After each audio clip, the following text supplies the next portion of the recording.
Assalamualaikum. Waalaikumsalam.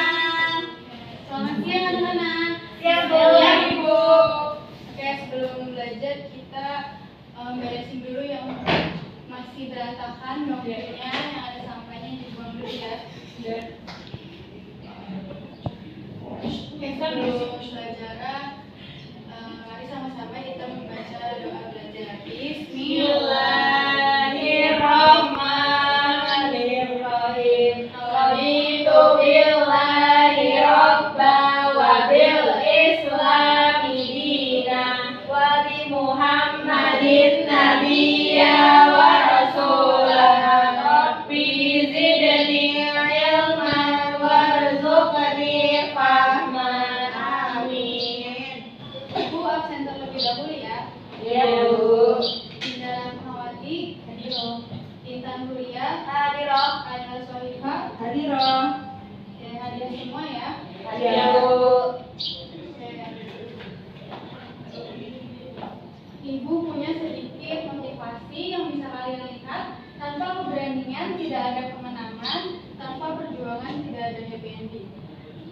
Jadi kesimpulan dari motivasi ini adalah ketika kita mempunyai cita-cita atau keinginan, kita itu harus berjuang dulu, kita itu harus susah payah dulu, walaupun nanti kita banyak kegagalannya, tapi kita harus mengambil dengan keberanian agar kita menuju dengan kemenangan.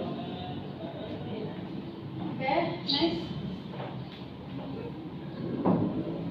Oke, kegiatan pembelajaran hari ini adalah setelah mengamati penjelasan guru, peserta didik mampu mengetahui biografi Abu Bakar As-Siddiq, pengangkatan Abu Bakar As-Siddiq menjadi khalifah dan substansi strategi dakwah Abu Bakar As-Siddiq. Yang kedua, peserta didik mengerjakan tugas secara kelompok dengan metode TIP. Setelah selesai mengerjakan tugas kelompok, guru menilai hasil kerja peserta didik. Kelompok yang jawabannya lengkap akan mendapatkan nilai. Oke, selanjutnya. Oke, perkembangan pada Mas Khalifah. Ibu mau bertanya dulu deh. Siapa di sini yang sudah tahu biografi Abu Bakar As-Siddiq? Belum. Kalau pengangkatannya? Belum tahu. Berarti belum ada yang tahu ya? Iya. Oke, baik, Ibu akan menjelaskan. Baik. Oke, lanjut lagi. Pertama, Ibu akan menjelaskan Abu Bakar As-Siddiq. Kita akan mengenal Abu Bakar As-Siddiq.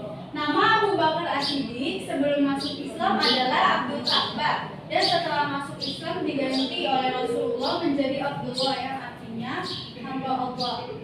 Ia merupakan keturunan dari Bani Taim dari suku Quraisy yang lahir di kota Mekah pada sekitar tahun 573 Masehi.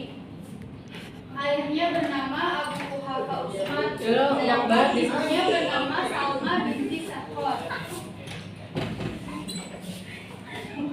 Oke, saat dewasa Abu Bakar juga dikenal sebagai orang yang bijaksana, orang yang dermawan, dan orang yang sangat pintar, khususnya tentang sejarah dan peninggalan masa lalu. Dia juga menjadi saudagar yang kaya raya, berakhlak mulia, dan selalu menepati janji. Selanjutnya ada dalam pernikahan Abu Bakar telah menikah dengan 2 orang istri di Mekah. Yang pertama, istrinya itu bernama Ummu Ruman, dikaruniai 2 anak bernama Abdullah dan Asma. Istri kedua, Kutailah, dikaruniai 2 anak bernama Abdurrahman dan Aisyah. Setelah masuk Islam, hijrah ke Madinah, menikah lagi dengan Habibah binti Khadijah dan Asma binti Umais. Dari pernikahan ketiga dikaruniai anak yang bernama Ummu Kulsum, dan pernikahan keempat dikaruniai anak yang bernama Muhammad. Dalam peristiwa hijrah ke Madinah, Abu Bakar mendapat kehormatan menemani Rasulullah dan menjadi salah seorang yang berada dalam negeri. Dalam sejarah peperangan membela Islam, Abu Bakar selalu ikut serta, tidak ada satu pertempuran yang tidak diikuti. Oke, next. Dua, ada pengangkatan Abu Bakar As-Siddiq. Setelah mendengar berita meninggalnya Rasulullah SAW, banyak di antara penduduk Madinah ini tidak percaya ketika Rasulullah meninggal. Dan Abu Bakar pun bilang di dalam pidatonya, jadi wahai sekalian manusia, barang siapa yang menyembah kepada Muhammad, maka Muhammad telah meninggal dunia. Dan barang siapa yang menyembah Allah, maka Allah tidak akan mati selamanya. Jadi ketika para penduduk Madinah mendengarkan Abu Bakar berpidato, mereka semua mulai menyadari bahwa Rasulullah benar telah meninggalkan mereka. Selanjutnya itu ada kebimbangan, siapakah sosok yang dapat menggantikan kepemimpinan Rasulullah Shallallahu Alaihi Wasallam. Nah, mereka ini berkumpul nih di Bani Sakifah, Bani Saidah, atau sebuah tempat pertemuan yang bermaksud untuk memilih pengganti Rasulullah Shallallahu Alaihi Wasallam dari kaum Muhajirin dan kaum Ansor. Mereka itu salah satu dari kaum ini berhak atas kepemimpinannya. Selanjutnya, Abu Bakar mempersilahkan kepada kaum Muhajirin dan Ansor untuk memilih di antara Umar bin Khattab dan Sa'ad bin Ubaqah menjadi pemimpin mereka. Namun Umar bin Khattab berkata, bukankah Rasulullah telah menyuruhmu menjadi imam sholat bagi kaum muslimin?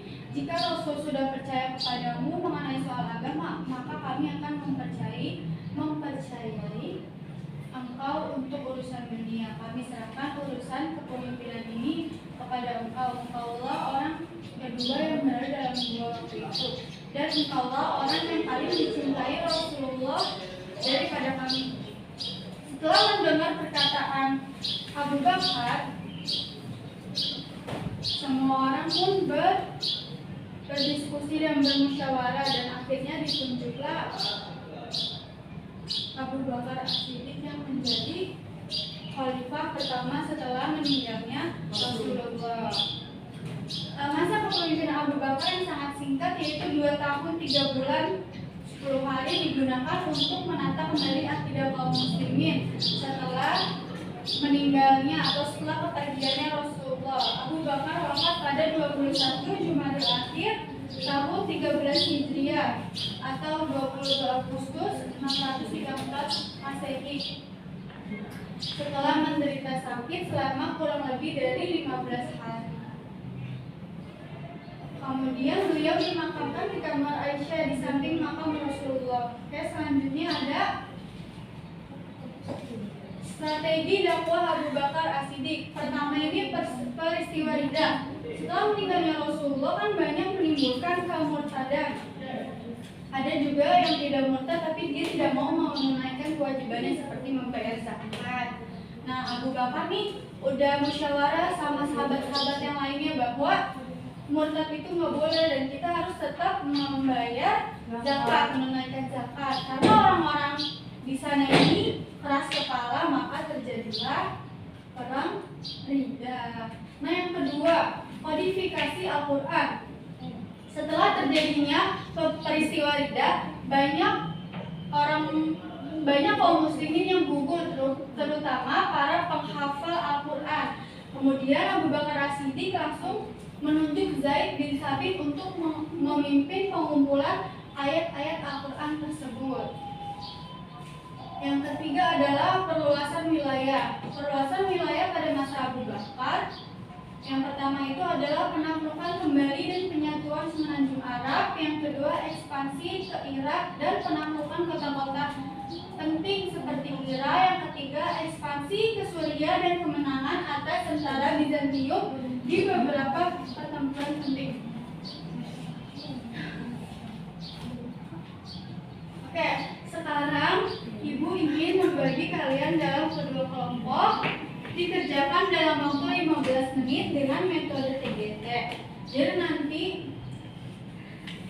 kalian harus mengisi soal-soal yang sudah Ibu siapkan di depan sini ya.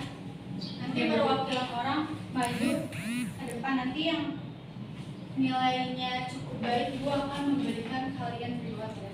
Iya, Bu. Oke, diskusi terlebih dahulu ya.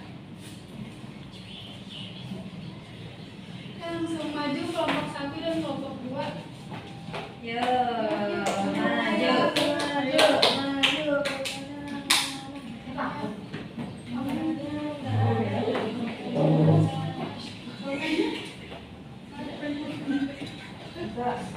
Istirahat nggak? Karena susah ditempel jadi Ibu pegang aja. Bisa. Kamu kelompok 1. Bukan Ini. bukan. Ya. Saya langsung pegang aja apa gimana, Bu? Tembok. Itu tembok. Ini nulis. Ya udah, oke. Itu. Ini kelompok 2. Kelompok 2. Ya. Betul ya, Bu? Ya, betul. Panas. Pintar pakai Jangan nongol kegiatan. ini dari bawah. Dah, kelar, Bu. Dah. Saya habis itu. Ada lagi satu mau jawab. Saya udah sedikit. Iya, kamu. Iya, Bu. Baik, Ibu koreksi terlebih dahulu ya. Iya, Bu. Baik.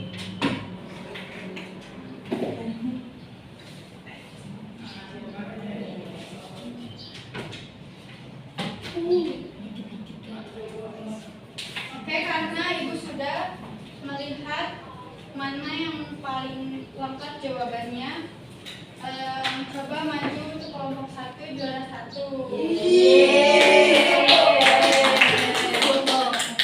Ibu maju ada. Ini untuk kelompok 2. Makasih sekali. Oke. Ya, sampai sini ada yang ingin bertanya? Enggak. Coba jelaskan biografi Abu Bakar As-Siddiq. Abu Bakar dulu namanya Abu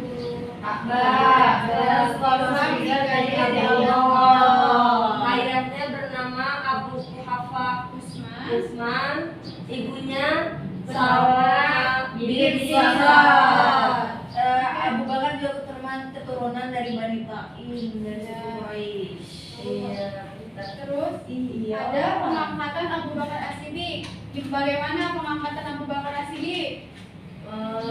Dengan cara dibaiat dan dipilih oleh beberapa musyawarah. Iya, Ditentukan dengan Abu Bakar. Selanjutnya adalah strategi dakwah Abu Bakar As-Siddiq gimana? Ada apa aja? Peristiwa Roda. Peristiwa Rida. Yang kedua ada Kualifikasi Al-Quran. Yang terakhir ada Puasa saya. Oke, Ibu akan memberikan tugas di rumah yang ada di buku paket halaman 64. Dikumpulkannya hari ini sebelum jam 10 malam melalui dikirimnya di foto ya, dan dikirim ke email Ibu. Minggu depan kita akan membahas khalifah pada masa Umar bin Khattab. Oke, kesimpulan pembelajaran pada hari ini siapa yang mau menyimpulkan? Saya. Dinda, silahkan. Ya baikku. Jadi kesimpulan pembelajaran kita pada bab Abu Bakar As-Siddiq ini, itu Abu Bakar adalah sahabat terdekat Nabi Muhammad SAW dan khalifah pertama di dalam umat Islam yang dipilih melalui tadi musyawarah. Kemudian dia dikenal juga karena keimanannya yang kuat, keberaniannya dan kedermawanannya, juga kesederhanaannya dan kepemimpinannya yang tegas dan adil yang menjadikan teladan untuk umat muslim. Oke, terima kasih Dinda. Oke, kesimpulannya yang melengkapi ya. Kisah yang penuh dengan keberanian, keadilan, keteguhan, dan dedikasi dalam memimpin umat Islam. Abu Bakar memimpin dengan teladan memperluas wilayah Islam, menghadapi tantangan dengan bijaksana, dan menjaga kesatuan umat. Abu Bakar juga sebagai salah satu pemimpin yang paling berpengaruh dalam sejarah Islam dengan warisan kepemimpinan yang menginspirasi. Cukup sekian pembelajaran pada hari ini. Kurang lebihnya Ibu mohon maaf. Kita tutup dengan membaca doa kafaratul majlis. Subhanakallahumma bihamdika asyhadu an